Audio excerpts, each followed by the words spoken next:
Hola, bienvenidos a un capítulo más de WinTalks. Hoy seguimos acá en el Disrupt Fest, en el segundo día, emocionados y contentos de lo que está sucediendo hoy acá en el Disrupt Fest el día de ayer. Estos 2 días, los primeros 2 días de Disrupt Fest son 2 días dedicados a los founders. El primer día hay mentoring y founders recibiendo mentorías. El segundo día los pitch, los inversionistas. Y este espacio también de hoy en la tarde es para intercambiar experiencias de founders, de CEOs, de directores que tienen un background, una experiencia, un recorrido, y eso es lo que estamos haciendo esta tarde, entrevistando a varias personas que pueden enseñarnos con su experiencia.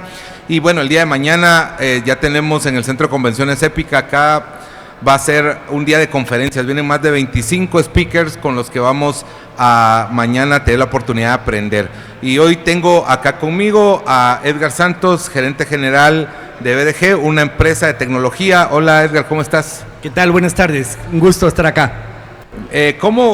Comencemos por el principio. ¿Qué es BDG? ¿A qué se dedican? ¿Cuál es el negocio de ustedes? Excelente, muchas gracias. Bueno, primero tal vez aprovechando para felicitarte por esta plataforma. BDG tenemos 23 años en el mercado, nacimos en el 2002 y pues viendo tantas empresas nuevas en startup, me recuerda mucho, me regresó a hace 23 años, sí, cuando recién comenzamos. Pues comenzamos con tu servidor, una secretaria y 2 programadores, con un sueño, ¿verdad? Con el presidente de la empresa y el vicepresidente, Cristian y Francisco, donde veíamos una oportunidad en el mercado en ese entonces del tema de CRMs y de software de procesos para banca. Habían muchas soluciones internacionales, pero incluso para los bancos eran muy onerosas. Entonces nosotros vimos una oportunidad en que las empresas necesitan optimizar sus procesos, su relación con las personas, con tecnología. Entonces diseñamos un producto que se llama Sigma 7. El producto tiene 23 años en el mercado y lo que hace precisamente es tomar un proceso, transformarlo digitalmente, y por eso se llama Sigma 7, por el concepto de Six Sigma, a través de estadísticas poder ir mejorando los procesos de negocio, ¿verdad? Y sobre todo las entidades financieras, que ahí nacimos, que parte del tema es entre mejores procesos, mejores servicio al cliente. O sea, es difícil mejorar una empresa, su servicio al cliente, si yo no me enfoco en procesos y no tengo formas cómo medirlos, controlarlos estadísticamente. Entonces, conocer la voz del proceso. Así fue como comenzamos en el 2002, pues con 4 colaboradores. Hoy en el 2023 somos un poco más de 700 colaboradores, 60% en Guatemala, principalmente 80% de desarrolladores de software en distintas tecnologías. Y a través de estos 23 años nos ha tocado innovar constantemente, porque se pueden imaginar, hace 23 años no habían celulares, ¿verdad? O sea, eso te iba a preguntar, ¿cómo era emprender hace 20 años, hace 23 Ponete años? Hace 23 años la moda era pasar de cliente-servidor a web, sí, pues, ¿verdad? O sea, pasar a web. O sea, entonces hubieron varios de los bancos, comenzamos a ponerle sus primeras bancas electrónicas web. O sea, ese era uno de los proyectos, que era colocarlo en el internet, ¿verdad? Poder colocarles cada una de esas áreas.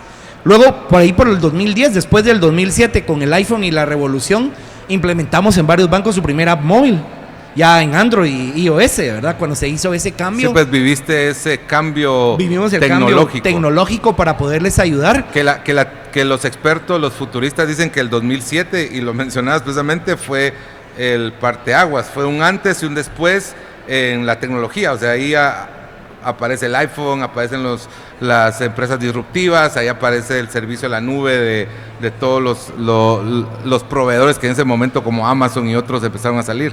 Así es. Entonces, de hecho, digamos, mucho comenzó con un laboratorio, porque no era que hubieran muchos cursos de cómo desarrollar móvil como hoy. Hoy entras a una plataforma y hay 100 cursos para aprender móvil. Antes no, había que entrar, había que probar, había que innovar, estar buscando. Entonces, siempre tenemos claro que la tecnología y el software es un medio, no es un fin, sino el fin es mejorar procesos, mejorar el servicio al cliente, incrementar la rentabilidad de las empresas. Y en ese andar, ahora, mucho el tema, hace 7 años comenzamos con robótica de software, RPA, implementando robots que hacen tareas repetitivas, masivas y con reglas. Y en lo último que estamos en agentes de inteligencia artificial. O sea, mucho de ese tema ha sido la transformación a través del tiempo. ¿Cuál dirías que ha sido como lo más difícil en estos 23 años para ustedes de ir un poco contra cultura? Y mencionaba lo de las primeras apps, ¿verdad? Que cuando tener una app era mucho más caro que hoy y también era algo que no era tan accesible y que en algún momento todo el mundo quería tener el app, ¿verdad? O sea, ¿cuál dirías que es? Aquí hay dos preguntas. Una es, ¿cuál ha sido lo más difícil de ese cambio de tecnologías? ¿Y cuál dirías que ha sido la forma de adaptarte a esos cambios? ¿Cómo han logrado adaptarse?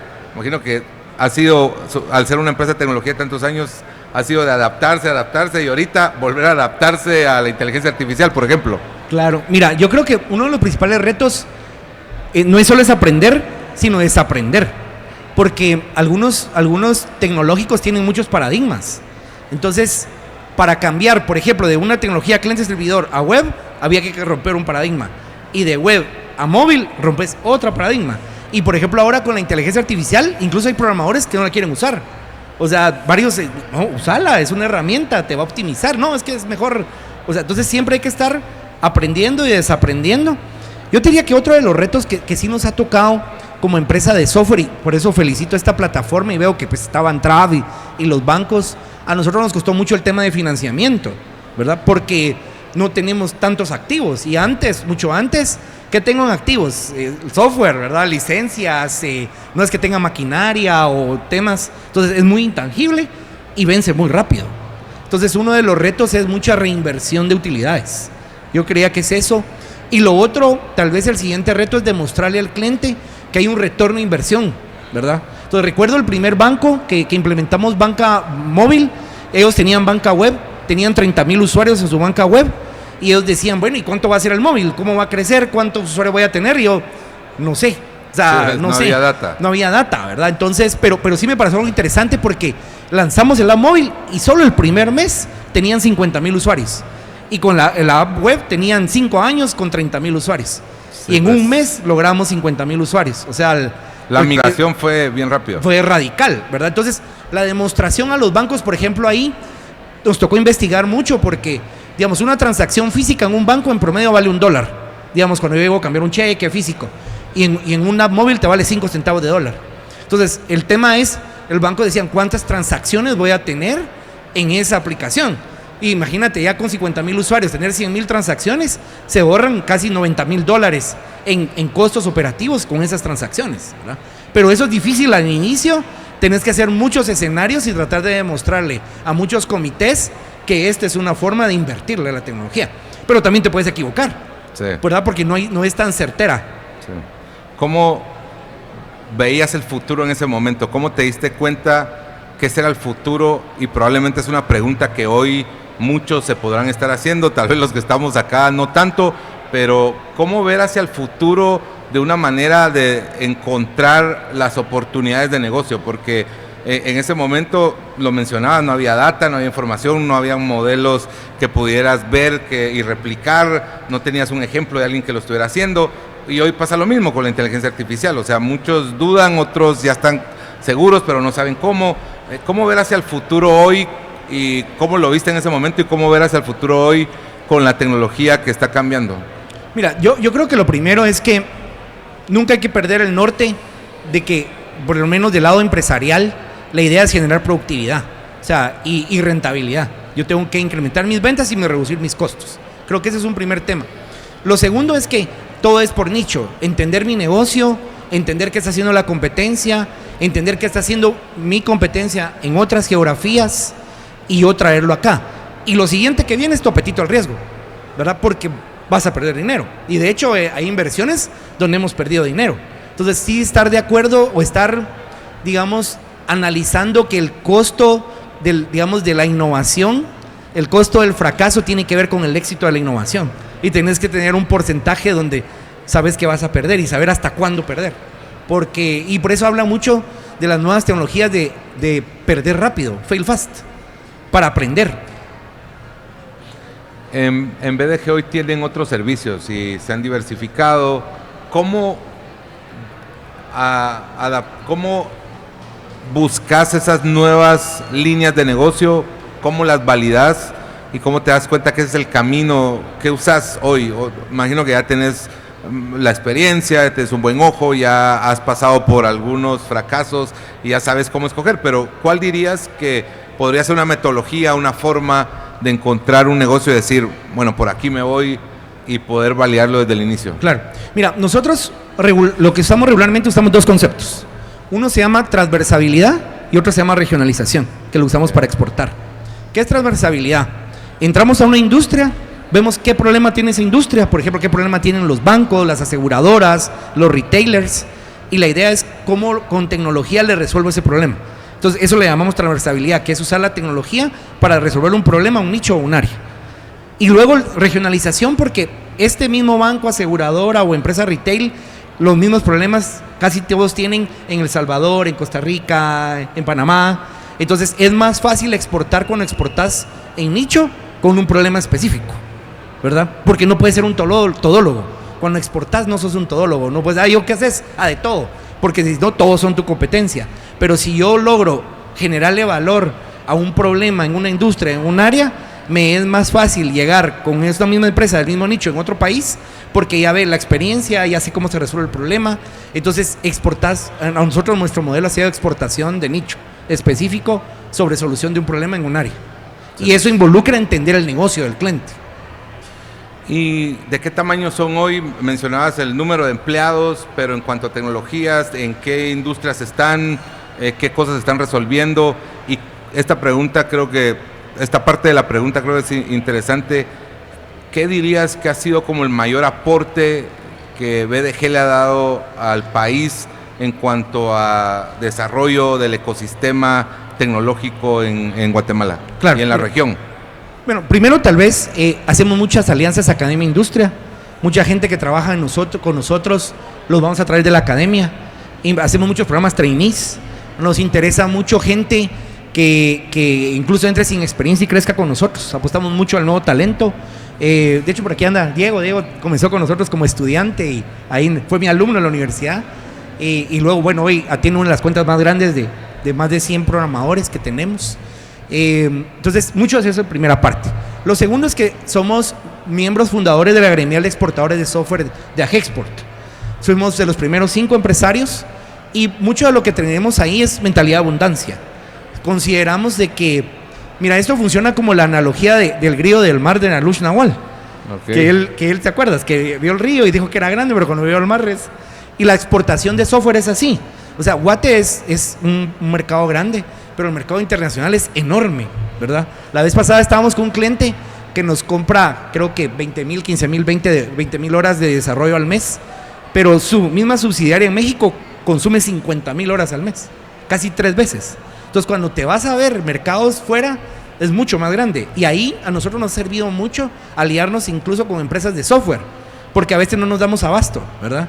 Pero entonces tener esa mentalidad de abundancia y hacer alianzas con más empresas de tecnología, una por capacidad y la otra por especialización, porque en software no puedes ser especialista de todo. Entonces sí buscamos mucho, y tal vez un mensaje acá, partners que sean especialistas en algo, subcontratamos para darle soluciones integrales a nuestros clientes, porque sabemos que no podemos ser todólogos. Bueno, ¿cómo ves hoy Guatemala a diferencia de hace 10 o 20 años? Hace 20 años sí hay una gran diferencia, pero en los últimos 10 años, ¿cómo has visto que ha evolucionado? ¿Qué crees que ha mejorado y qué nos falta como ecosistema de tecnología y de apoyo a las startups tecnológicas? Claro.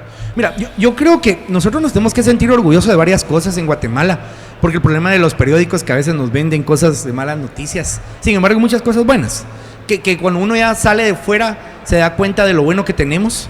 La primero te diría que es nuestra calidad de servicio, nos lo han dicho mucho, nos han dicho varios clientes, de hecho algunos clientes internacionales dicen, mira, es que qué buen servicio tienen ustedes, son bien empáticos.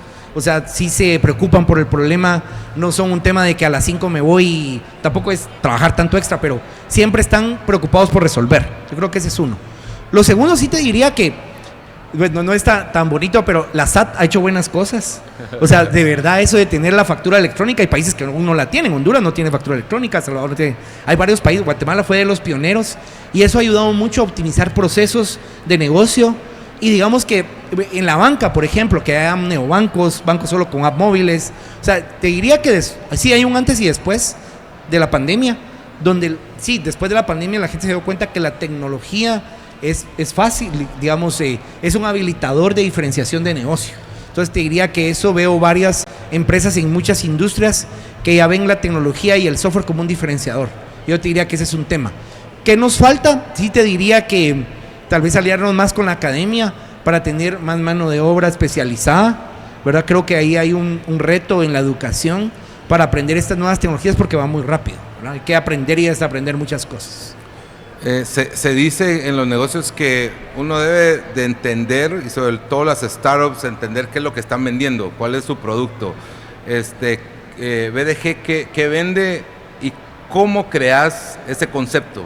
¿Cuál es la forma de llegar a crear ese concepto, sobre todo cuando querés transmitir una misión, un propósito, una causa? Claro. Mira, nosotros al final nos hemos vuelto una empresa de generación de productividad con tecnología. Y estamos claros que nos debemos al negocio del cliente. O sea, si nosotros no le generamos valor a un cliente, si no le ayudamos a incrementar sus ventas o reducir sus costos para sus utilidades, estamos claros que vamos para afuera, o no hay renovación, o solo nos compra un proyecto. Y nosotros que estamos enfocados en nicho de empresas relativamente grandes, no son muchas. Entonces sí tenemos que tener claro que un proyecto debe generar valor a los estados financieros del cliente o vamos para afuera, ¿verdad? Entonces yo que te diría que precisamente nos interesa mucho lo que te decía de transversabilidad y regionalización, entender muy bien los problemas de los clientes y que la tecnología sí sea un habilitador para resolverlos. Entonces nos gusta, antes de hablar de aspirina, saber el dolor de cabeza para ver cuál es la aspirina o el antibiótico correcto para resolver. Decías al final de los pitch que también están abiertos a hacer un joint venture o a invertir en una startup. ¿Qué ves en esa startup? ¿Qué estás buscando? Claro. Mira, yo creo que uno de los temas, yo te diría que primero, pasión. Nuestro eslogan es pasión, compromiso y resultados. En ese orden, pasión, compromiso y resultados. Nos encanta ver startups que tengan pasión, ¿verdad? En lo que hacen, que les guste, que saben que van a resolver algo y están apasionados en lo que hacen. Bueno, compromiso en la siguiente parte, porque obviamente necesitamos a alguien que tenga mentalidad de abundancia y que quiera crecer. Y por último, pues definitivamente los resultados. Tenemos que ver un modelo de negocio que sea escalable y repetible y que haga sentido al nicho al cual está dedicado, ¿no? En ese orden. Edgar, muchas gracias por tu tiempo. Un placer. Un aplauso, muchas gracias. por favor. Gracias.